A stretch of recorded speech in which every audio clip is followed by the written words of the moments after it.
Hello everyone, this is Chaim Durst, the Wordmuse. Today I'd like to talk about a question that many students ask me. Am I likable? Does this essay make me sound likable? Well, to answer that question, I'd like to pose you a question, which is, what type of people do you like to talk to? Who do you find likable?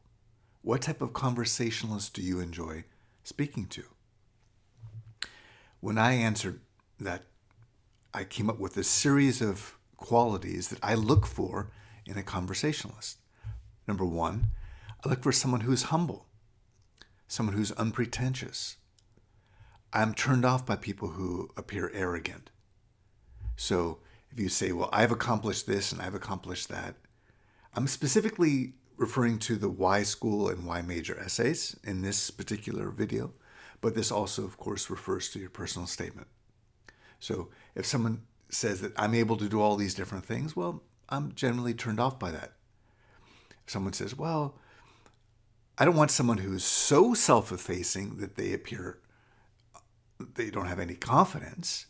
I'm looking for a good balance between someone who has confidence, but someone who also has humility. Second area is, are they interesting?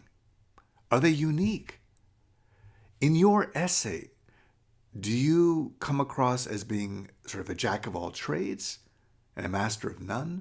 Or do you have some interesting qualities? Are you interested in an area that is particularly unique?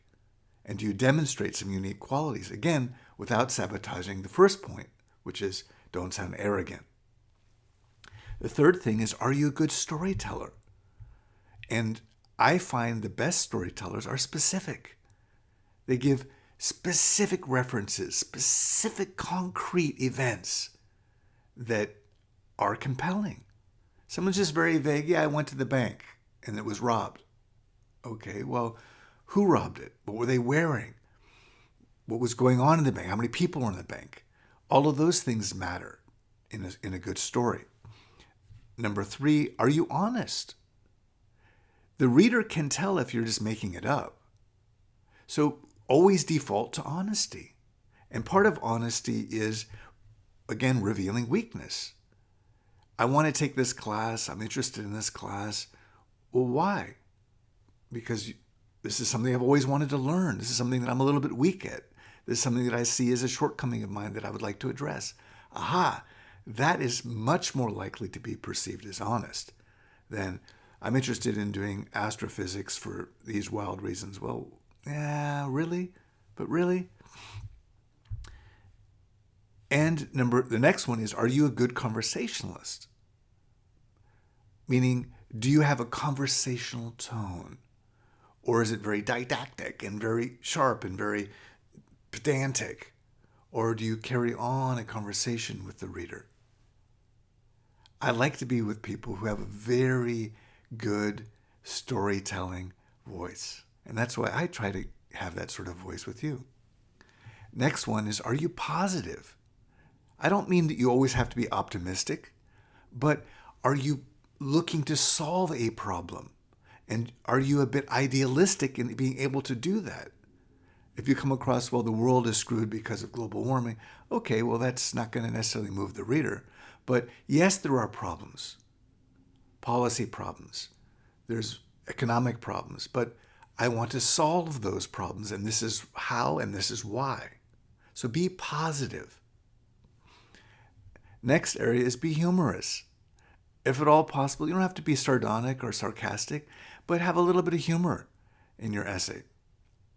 I like people who tell a good joke. You don't have to tell jokes in your story, but you can weave a story that is clearly bright, airy, and humorous. Next one is, it should be easy to follow. Meaning, use simple and clear language and use simple and clear logic, which brings me to my next point. It should be logical. It should make sense. From the beginning to the end, it should be a cohesive, logical story that has a flow and has a clear direction. If it doesn't make sense, if it's jumpy, if it's making assumptions that you haven't built on, well, the reader is unlikely to believe it, unlikely to follow it, and unlikely to like you. And the last one is it should have a warm and welcoming tone.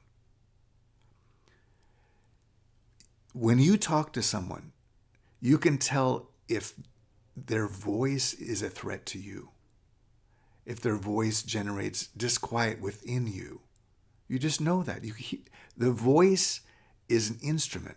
Just like when you listen to music, you're turned off by certain sounds. Likewise, when you read your own writing out loud, do you like the way it sounds? Is it welcoming? Is it warm? Does it sound soothing, or does it sound dissonant, cacophonous?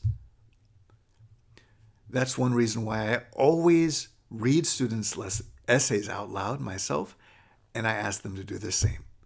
And if there's something that just is a false note, aha, we address it. So, in summary, be humble, be unpretentious, be interesting, be unique, be a good storyteller by being specific, be truthful and honest, reveal weakness, be a good conversationalist by having conversational style writing. Talk to the reader. Don't talk at the reader. Be positive. Look to solve problems rather than just dwell on them.